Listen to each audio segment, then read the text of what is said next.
Hello दोस्तों, नमस्कार। जामदा पाठशाला चैनल में आपका फिर से स्वागत है। तो दोस्तों, जैसे कि आप सभी जानते हैं, जेक मैट्रिक बोर्ड की परीक्षा की एग्ज़ाम आपकी आज होनी है, ऑब्जेक्टिव क्वेश्चन, ठीक है, फर्स्ट सिटिंग में। तो चलिए उसी सब को देखते हैं आज कैसे सवाल बनते हैं। तो दोस्तों, जैसे कि आप सभी देख पा रहे हैं, तो चलिए डायरेक्ट सवाल की ओर।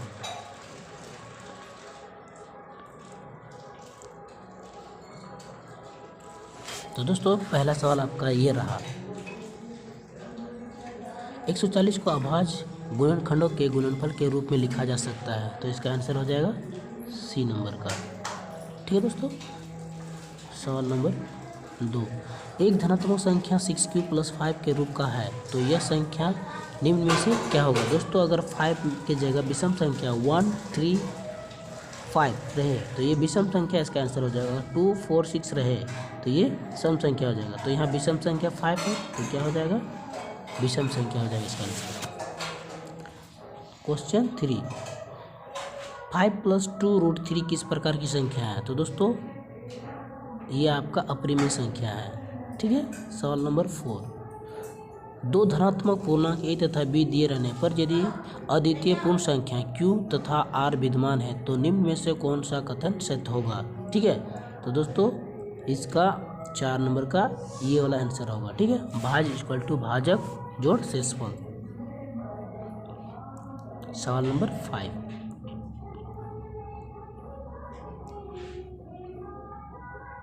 यदि किसी बहुपद के शून्यकों का योग तथा गुणनफल क्रमशः 3 और -2 हो तो द्विघात बहुपद क्या होगा। तो दोस्तों, इसका ये भी फॉर्मूला बेस है, तो इसका हो जाएगा सी नंबर का, ठीक है। 6 में किसी बहुपद px के लिए ग्राफ आकृति में दिया गया है, बहुपद के शून्यकों की संख्या कितनी होगी। तो दोस्तों, इसको आप देख पा रहे हैं, एक्स अक्ष में देखिए कितना जगह कटा है, 1, 2, 3, इसलिए इसका क्या हो जाएगा, 6 नंबर का 3 आंसर हो जाएगा, ठीक है दोस्तों। उम्मीद करता हूँ समझ में आ रहा होगा। बहुपद 7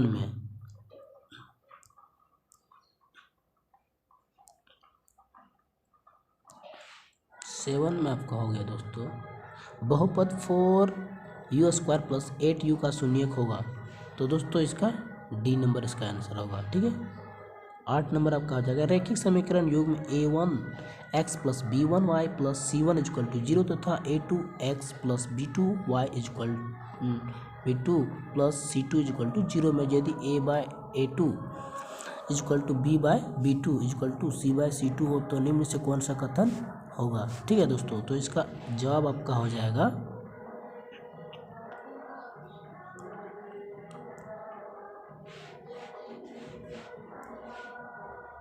अद्वितीय हल होगा, ठीक है, 8 नंबर का, ठीक है दोस्तों।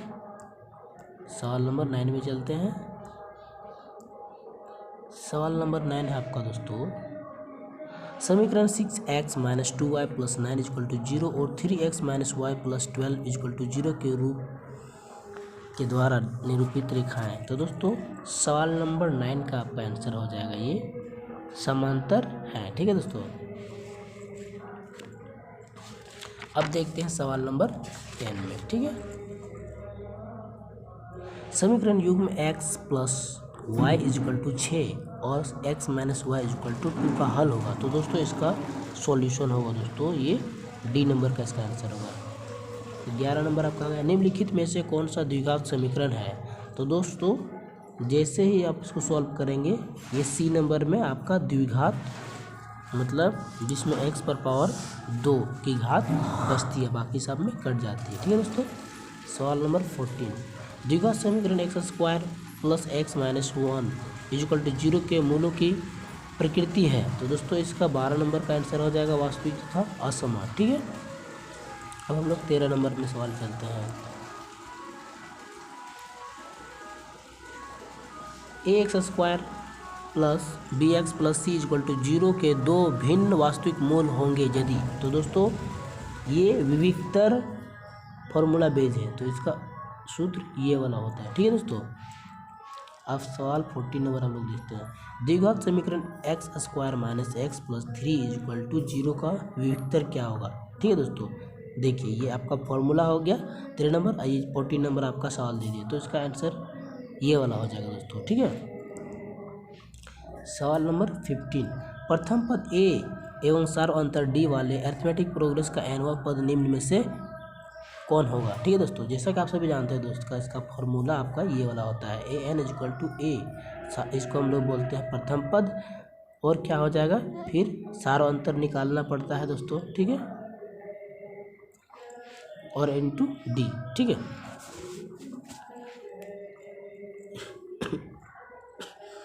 देखिए दोस्तों पहले सूत्र दिया, उसके बाद देखिए अब क्वेश्चन दिया है अरिथमेटिक प्रोग्रेस 10,7,4 डॉट डॉट का nवां पद होगा। तो जैसे दोस्तों इसको सोल्यूशन करते हैं आपका 77 बी नंबर का आंसर आता है।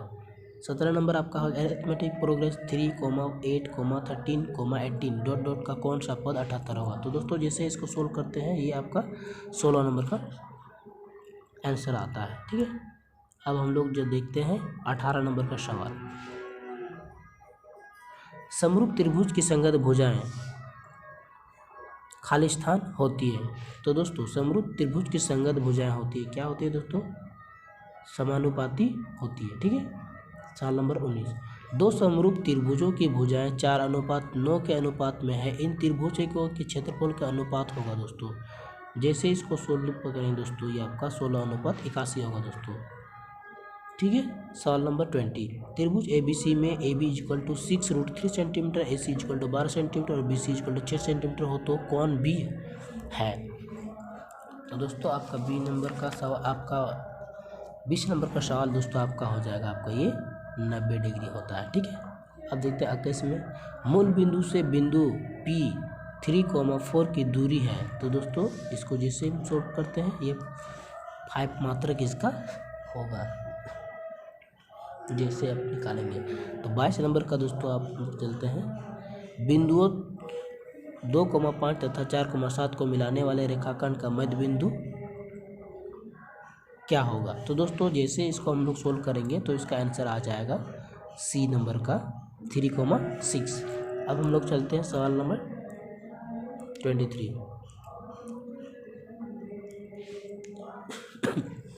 तो सवाल नंबर 23 में होता है दोस्तों, यदि 2 sin theta equal to sin 2 theta हो तो थीटा का मान क्या होगा। तो दोस्तों जैसा कि आप सभी जानते हैं इसका सूत्र क्या होता है, तो इसका आंसर हो जाएगा सी नंबर। ठीक है, इसका आंसर होता है दोस्तों, जिससे इसका हम लोग सूत्र जानते हैं sin 2 theta equal to 2 sin theta into cos theta, यानी कि 2 sin थीटा को हम लोग क्या लिख सकते हैं दोस्तों, 2 sin theta into cos theta. ठीक है, अगर 2 sin थीटा कट जाएगा, बचेगा क्या चीज़, कॉस थीटा। तो कॉस थीटा का क्या मान होता है 1। ठीक है, अगर कॉस थीटा और यहाँ पे कॉस थीटा 0 डिग्री का मान क्या होता है दोस्तों, अगर हम काट देंगे तो क्या 0 डिग्री हो जाएगा। ठीक है, तो इसलिए ये 0 होता है। अब सवाल नंबर 25, यदि sin थीटा 3/5 हो तो कॉस थीटा का मान क्या हो। तो दोस्तों यहाँ पे sin p/,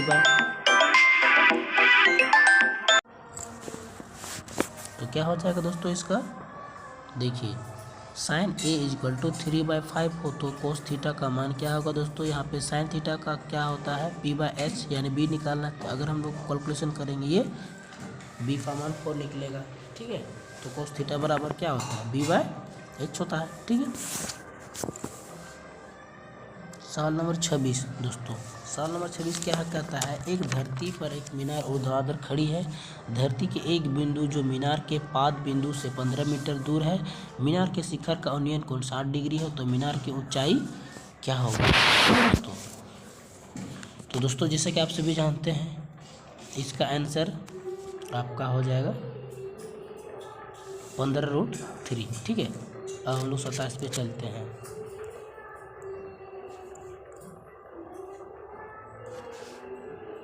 सत्ताईस नंबर का सवाल हो जाएगा दोस्तों, त्रिभुज PQR में जिसका कोण Q समकोण है, PQ इक्वल टू 3 सेंटीमीटर और PR बराबर 6 सेंटीमीटर, तो कोण QPR का मान होगा। तो दोस्तों इसमें हम लोग को P का मान निकालना है। तो 27 नंबर का सवाल आपका हो जाएगा, उसका आंसर 60 डिग्री होता है। ठीक है दोस्तों, सवाल नंबर नेक्स्ट की ओर चलते हैं 28। सवाल नंबर 28 में हम लोग चलेंगे दोस्तों, एक वृत्त की कितनी स्पर्श रेखाएं हो सकती हैं। तो दोस्तों इसका हो जाएगा अनंत हो जाएगी। ठीक है, अब सवाल नंबर 29। 5 सेंटीमीटर त्रिज्या वाले एक वृत्त के बिंदु P पर स्पर्श रेखा PQ केंद्र O से जाने वाली एक रेखा में बिंदु Q पर इस प्रकार मिलती है कि OQ equal to 12 centimetre, PQ की लंबाई ज्ञात करना है। तो दोस्तों ये आपका 29 बराबर, जैसे इसको कैलकुलेशन करेंगे ये आपका डी नंबर का आंसर हो जाएगा रूट 119 सेंटीमीटर। ठीक है। अब 30 में हम लोग देखते हैं, यदि TP, TQ केंद्र O वाली किसी वृत्त पर दो स्पर्श रेखा इस प्रकार है कि कोण POQ इक्वल टू 110 डिग्री, तो कोण PTQ बराबर है, तो क्या होगा दोस्तों? 30 नंबर का सवाल का आंसर आपका ये 70 डिग्री होगा, जैसे ही कैलकुलेट करेंगे। ठीक है। सवाल नंबर 31 का हो जाएगा दोस्तों, 60 डिग्री केंद्रीय कोण और 14 सेंटीमीटर त्रिज्या वाले त्रिज्यखंड का क्षेत्रफल होगा दोस्तों। जैसे दोस्तों यहाँ पे टाइपिंग में थोड़ा गलत हुआ है, तो दोस्तों यहाँ पे इसका आंसर हो जाएगा आपका बी नंबर का होगा। ठीक है। और यहाँ पे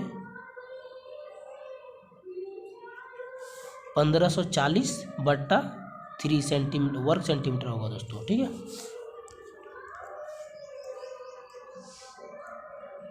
अब 32 में चलते हैं दोस्तों।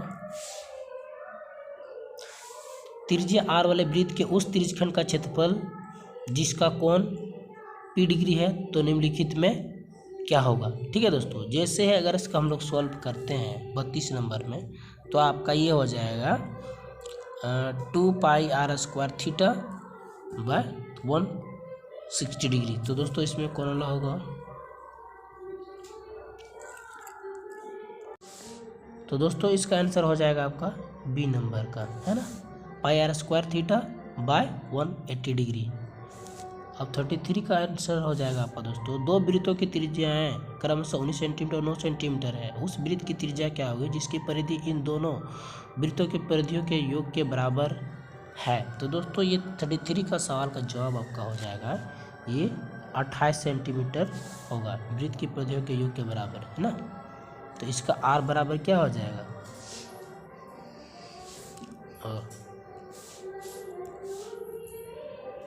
ठीक है। अब नेक्स्ट चलते हैं 34। सबसे बड़े बांस की लंबाई बताइए जो एक 12 मीटर लंबे, 9 मीटर चौड़े तथा 8 मीटर ऊंचे कमरे में रखी जा सकती। तो दोस्तों इसका हो जाएगा 34 का आंसर आपका हो जाएगा 17 मीटर। ठीक है। बांस की लंबाई 17 मीटर होगी। अब हम लोग दोस्तों जाते हैं 35। एक शंकु की ऊंचाई 12 सेंटीमीटर है तथा इसके आधार का व्यास 10 सेंटीमीटर, तो शंकु की तिर्यक ऊंचाई यानी कि एल निकाला है दोस्तों। तो 35 का क्या हो जाएगा आपका? जैसे आप इसको निकालिएगा तो दोस्तों ये आपका हो जाएगा 13 सेंटीमीटर इसका होगा। ठीक है। तो आप इसको क्या कर लीजिएगा, एच मान लीजिएगा 12 सेंटीमीटर, आपका व्यास 10 सेंटीमीटर, तो आर आपका 5 हो जाएगा। तो तिर्यक ऊंचाई बराबर क्या होता है?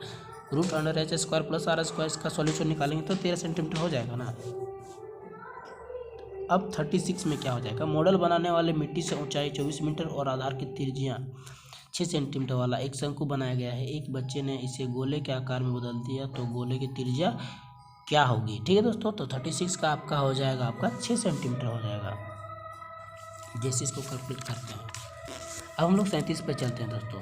37 नंबर का सवाल हो जाएगा, निम्नलिखित में से कौन सा संबंध सही है? तो दोस्तों आप सभी जानते हैं इसका संबंध 3 मध्य = बहुलक + 2 मध्य। ठीक है। ये सब फॉर्मूला दोस्तों याद रखना है।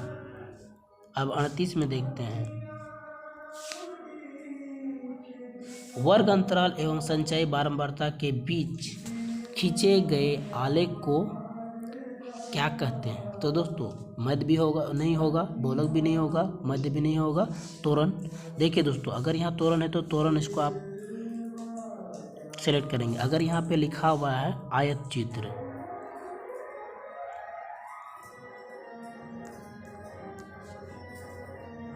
ठीक है, तो आप इसको भी मान सकते हैं। ठीक है। ठीक है दोस्तों। अब 39 पे चलते हैं।